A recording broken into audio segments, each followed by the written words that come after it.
When we're measuring voltage drop, we want to stay on the same side of the circuit. Remember, when we're measuring voltage drop, we're measuring the difference between 2 points.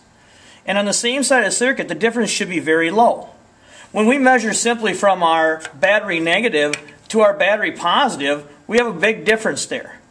But when we're measuring voltage drop, we stay on the same side of the circuit. For this circuit, what we'll do is we always want to leave our red lead closest to battery positive and our black lead closest to the ground.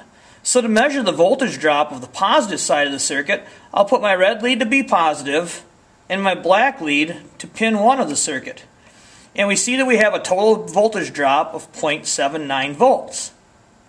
On the ground side then, we'll place our black lead on battery negative, our red lead on pin 2 of the circuit, the ground for our load, and we see that we have 0.02 volts for a voltage drop on this side. And those will be expected values. Now, we can voltage drop anywhere in the circuit here.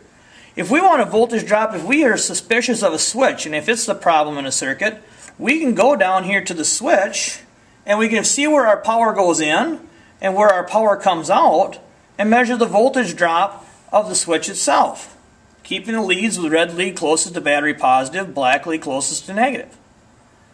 We can voltage drop down through the whole circuit like this here, because we're staying on the same side of the circuit. And that is measuring voltage drop.